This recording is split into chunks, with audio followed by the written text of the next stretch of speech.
বার্তা এক নজর, সবার খবর সমান নজর। তৃণমূলের একটাই লক্ষ্য, যাতে একজন বৈধ ভোটারও বাদ না যায়। এসআইআর নিয়ে তৃণমূলের ওয়ার রুম পরিদর্শনে এসে একথা জানালেন রাজ্যের মন্ত্রী অরূপ বিশ্বাস। এদিন তিনি খানাকুলের নাঙ্গলপাড়ায় এক কর্মী বৈঠক করেন। সেখানে উপস্থিত ছিলেন তৃণমূলের আরামবাগ সাংগঠনিক জেলা সভাপতি রামেন্দু সিংহ রায়, জেলা যুব সভাপতি পলাশ রায়, সাংসদ মিতালি বাগ, বিধায়ক অসীমা পাত্র সহ দলের অন্যান্য নেতা কর্মীরা। এরপর সেখান থেকে তিনি রামনগরে এসআইআর ক্যাম্পে যান। সে কথা বলেন সেখানকার দায়িত্বপ্রাপ্ত কর্মীদের সঙ্গে, পাশাপাশি বিদ্যুতের পাওয়ার হাউস পরিদর্শন করেন। সাংবাদিকদের মুখোমুখি হয়ে দলীয় কর্মীদের প্রশংসা করেন, জানান কর্মীরা খুব ভালো কাজ করছে। তিনি পরিষ্কার জানান বিজেপির চক্রান্তের বিরুদ্ধে তৃণমূল কর্মীরা রাস্তায় আছেন। তিনি চরম আত্মবিশ্বাসের সঙ্গে বলেন, কাগজ কলম নিয়ে লিখে রাখুন, 2026-এ খানাকুল বিধায়কের কোনো তৃণমূল কর্মী হবে। এদিন মন্ত্রী খানাকুল ছাড়াও গোঘাট, আরামবাগ, পশুসুরা, তারকেশ্বর, হরিপাল ইত্যাদি এলাকায় এসআইআর ক্যাম্প পরিদর্শন করে সেখানে পরিস্থিতির খোঁজ খবর নেন।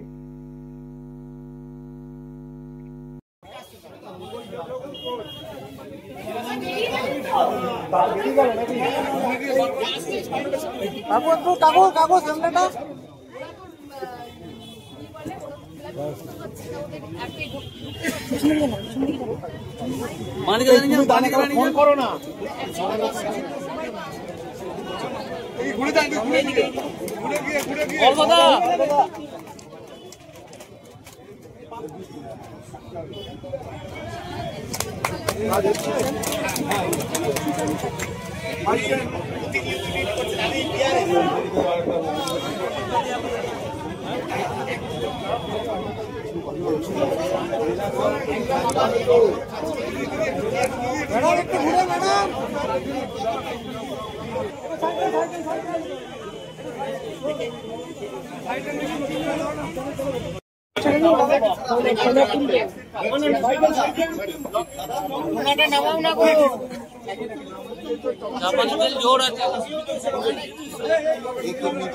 ঢুকে যাও ভাই, ফোনাটাকে মাঝে মাঝে এমন তুলছো, নামিয়ে করো, চাপ আছে।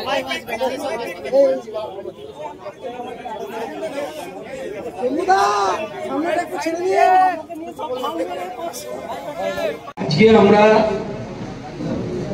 যে বিষয়টা নিয়ে আলোচনা করব, আপনারা ইতিমধ্যে প্রত্যেকে জানেন, বিএলএ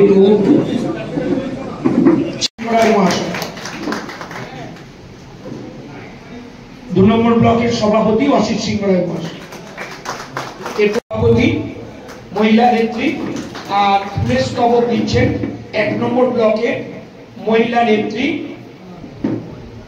মমতা। এরপর আমরা বরণ করে নিচ্ছি। আমরা আছি 14 পিছিয়ে আছি, 14%। চারটের পর 4 রাস্তা, চারটের পরে আমরা খাচ্ছি, ঠিক আছে। তোমাদের সঙ্গে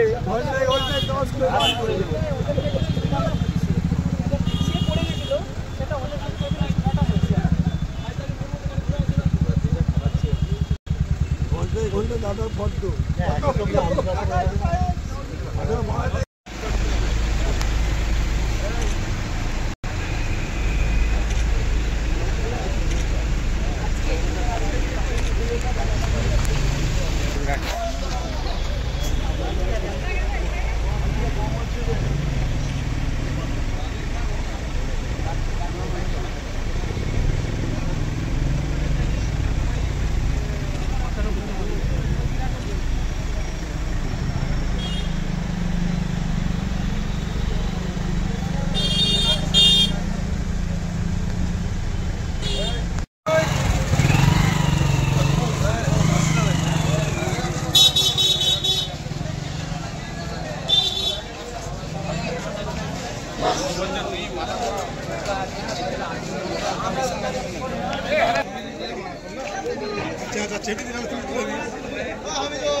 বলা অবশ্যই দরকার।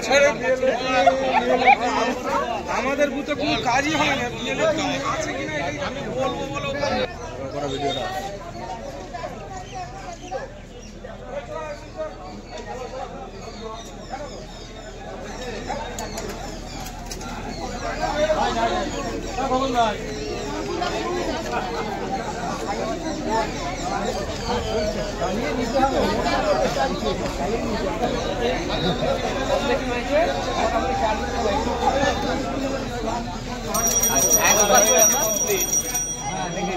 দিকে নিয়ে বৈঠক কি বলবেন?